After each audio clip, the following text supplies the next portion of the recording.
तारीख थी 31 अक्टूबर 1976। पुणे के आनंद जोशी लंबे दिनों के बाद अपने घर को पहुंचे थे। घर पहुंचने पर उन्होंने देखा कि उनका घर का दरवाज़ा खुला हुआ है। उनको अंदर जाने के लिए दरवाज़ा खटखटाना नहीं पड़ा और घर के अंदर दाखिल हो गए। अंदर जाते हुए अपनी माँ को आवाज़ लगाते हुए रसोई के तरफ चले गए।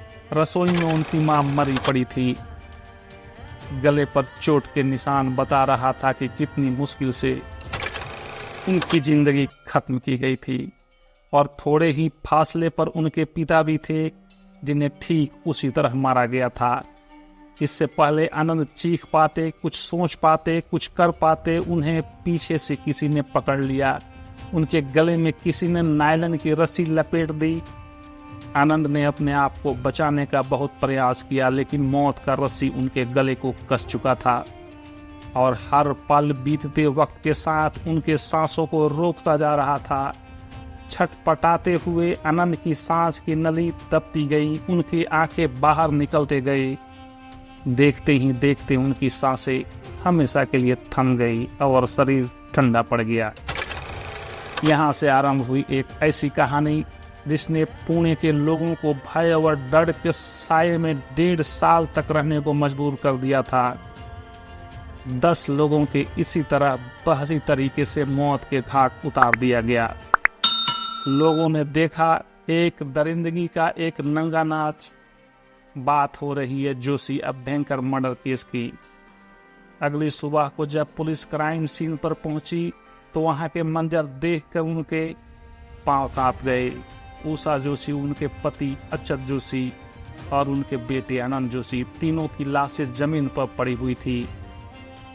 क्राइम सीन देखकर यह लग रहा था कि ये किसी इंसान ने नहीं बल्कि कोई बहसी शैतान ने यह किया था। उन तीनों को जानवरों की तरह बांधा गया था। उनके गले घूंटने के लिए नायलन के रस्सी का इस्तेमाल किया गया था, जो अब भी उनके गले में ही बंधी हुई थी। उनकी बाहर निकली हुई आंखें बता रही थी कि कितनी बेरहमी से उनका गला घोंटा गया था। आनंद जोशी नग्न अवस्था में पड़े हुए थे। तीनों के मुंह में कपड़ा ठूसा हुआ था और पूरे घर में एक अजीब सी महक आ रही थी। घर से उनके पैसे, रुपये, जेवर और कीमती चीजें लूट ली गई थी। इसलिए जांच पड़ताल में पुलिस को लगा कि ये एक डकैती का केस था, लेकिन अब भी पुलिस को कोई पुख्ता सबूत नहीं मिला था। समझने वाली बात तो ये थी कि आनंद जोशी के शरीर पर कपड़े क्यों नहीं थे और उस अजीब सी महक के पीछे क्या वजह थी। ये सवाल पुलिस के लिए किसी पहेली से कम नहीं थे। अगले दिन जब इस वारदात के बारे में अखबारों में छपी तो पूरे शहर में सन्नाटा छा गया, क्योंकि पुणे हमेशा से शांत शहर रहा है। ऐसे में इतनी भयानक कांड होने के बारे में कोई सपने में भी नहीं सोचा था। इसी बीच एक और वारदात होता है। तारीख थी 22 नवंबर 1976। यशोमती बाफना के घर 4 लोग घर में जबरन घुस आए। देखने में वे 20-22 साल के नौजवान लग रहे थे। घर में यशोमती जी के 2 नौकर थे, जिनके साथ उन 4 लोगों की मार पिटाई हो गई और वे पकड़े जाने के डर से वहां से भाग गए। बाफना जी ने पुलिस में तहरीर दी, लेकिन पुलिस ने इसे एक आम छीना झपटी के केस समझकर इस पर ज़्यादा तवज्जो नहीं दिया और ये उनकी सबसे बड़ी भूल होने वाली थी, क्योंकि यही वो क्लू थी जिससे उस कांड का पर्दाफाश हो सकता था। जोशी अभ्यंकर मर्डर के 2 ही महीनों के अंदर एक और वारदात हुई। इस बार 5 लोगों के जिंदगियां छीन लिया गया।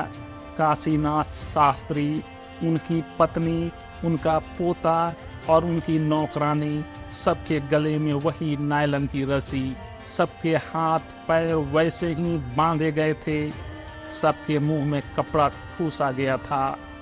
आनंद जोशी की तरह शास्त्री के 21 वर्षीय पोती जया के भी बदन से कपड़े उतार लिए गए थे और कमरे में थी एक अजीब सी महक। अभ्यंकर प्रकरण के बाद नायलन के रस्सी लिए देर रात तक हमला करने वालों के डर से पुणे के लोगों के रातों की नींद उड़ चुकी थी। लोग इतने डरे हुए थे कि शाम 7 बजे के बाद लोग अपने घरों से निकलना बंद ही कर दिया था। ना बच्चों को बाहर निकलने दिया जाता था, ना ही औरतों को। जरूरी पड़ने पर बाहर जाना होता तो अकेले निकलने का हिम्मत तो बिल्कुल ही नहीं होता था। शाम होने के बाद दरवाजे पर होने वाली हर दस्तक से लोग भयभीत होने लगे। कोई भी अपना दरवाजा खोलने से पहले 10 बार कन्फर्म होता था। इन दरिंदों का खौफ इतना हो गया था कि शहर का सुरक्षा करने के लिए सीआरपीएफ की बटालियन को बुलाना पड़ गया था। लेकिन मुजरिम अभी भी खुले में घूम रहे थे। ये कोई गैंगस्टर नहीं थे, बल्कि ये पुणे के अभिनव कला महाविद्यालय के छात्र थे। नरेंद्र जक्कल, दिलीप सुतार, संताराम, जगताप और मुनव्वर शाह।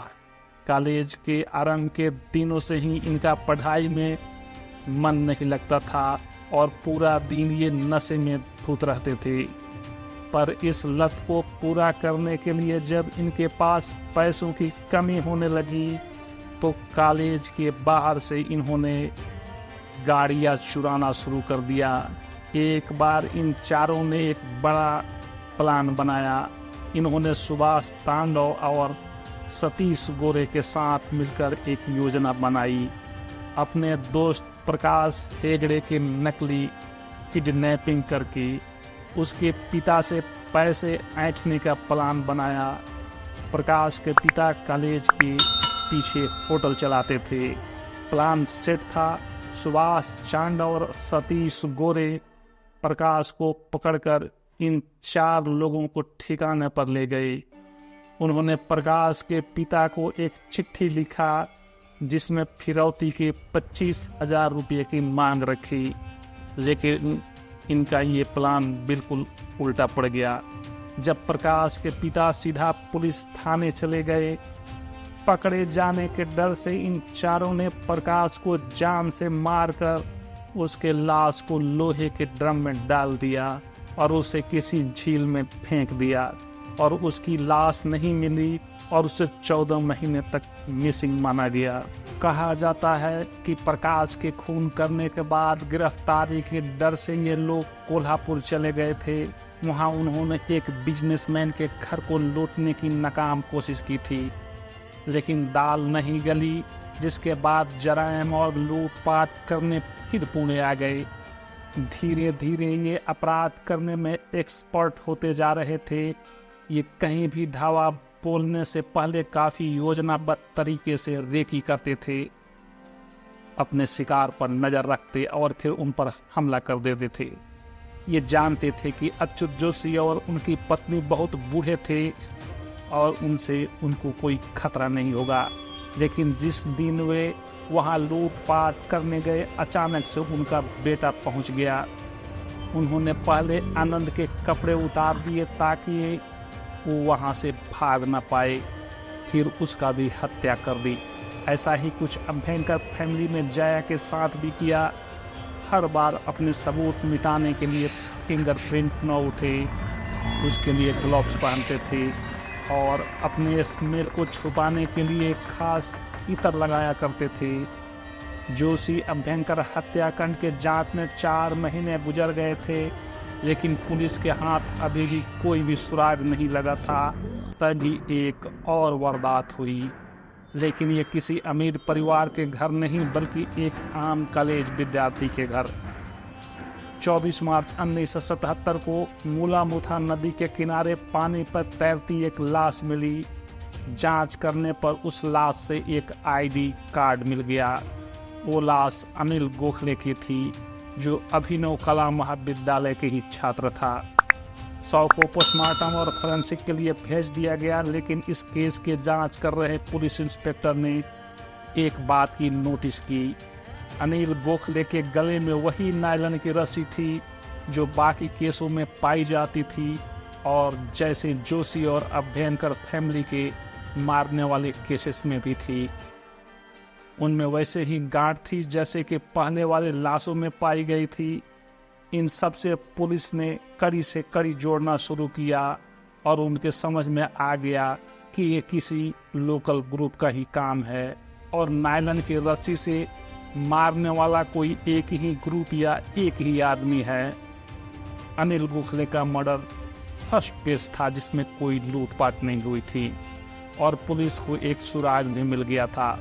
अभिनव कला महाविद्यालय में पुलिस ने अनिल के हर कदम को तफ्तीश करना शुरू कर दिया। वो पिछले दिनों किससे मिला, उसका दोस्त कौन है, उसका दुश्मन कौन है, सबके बारे में जांच पड़ताल शुरू हुई। पता चला कि अनिल रिसेंटली सुभाष चांडो से मिला था। सुभाष से पूछताछ की गई और उसने फाइनली पुलिस को इन चारों के नाम बता दिया। राजेंद्र जक्कल, दिलीप सुतार, संताराम जगताप और मुनव्वर शाह, इन चारों को पूछताछ के लिए रिमांड में लिया गया। चारों को अलग अलग पूछताछ की गई। उनके जवाब मेल नहीं खा रहे थे। इन सबसे पुलिस की शक इन पे गहरा होता गया। इस इंट्रोगेशन से ऐसा नाम बाहर आया जिसने सबको चौंका दिया। वो नाम था प्रकाश हेगड़े। दरअसल पुलिस मानकर ये चल रही थी कि इस कहानी की शुरुआत जोशी अभ्यंकर मर्डर से हुई थी और अब तक 9 खून हो चुके थे, लेकिन जोशी मर्डर के 10 महीने पहले प्रकाश हेगड़े ही था जो इन चारों का पहला निशाना बना था। वही प्रकाश जो कभी इनका दोस्त हुआ करता था, जो किडनैप किए जाने के बाद बड़ी बेरहमी से मार डाला गया था। इतने समयों के बाद आखिरकार प्रकाश हेगड़े की लाश बरामद कर ली गई और गवाह के बयान के आधार पर इन्हें अरेस्ट कर लिया गया। करीब 1.5 साल के खौफ भरी जिंदगी के बाद पुणे शहर को राहत मिली, लेकिन उनकी कहानी यही खत्म नहीं हुआ। ये चारों इतने शातिर थे कि सजा से बचने की पूरी कोशिश करते रहे। कोर्ट में कानूनी कार्रवाई के बाद इन्हें फांसी की सजा सुनाई गई थी। खुद को बचाने के लिए इन्होंने हर कानूनी दाव पेच आजमाने की कोशिश की। अपना केस सुप्रीम कोर्ट को ले गए। उन्होंने राष्ट्रपति से मर्सी पटिशन दायर की, मगर कहीं से भी इनको कोई राहत नहीं मिली। तब उन्होंने कहा कि मरने के बाद अपने अंग दान करना चाहते हैं। जब तक इसके लिए कानूनी प्रक्रिया पूरा नहीं हो जाती, तब तक उन्हें फांसी नहीं दी जा सकती थी। उसके बाद उन्होंने कहा कि ये फांसी से नहीं मरना चाहते क्योंकि फांसी से मरना काफ़ी दर्दनाक होता है, और वे रिक्वेस्ट किए कि उन्हें इलेक्ट्रिक चेयर से मारा जाए। इस वजह से एक लंबी बहस शुरू हो गई कि क्या ये दलील सही है। इन सब से इनकी सज़ा टली जा रही थी और पुणे के लोग न्याय के इंतजार में बेचैन हुए जा रहे थे।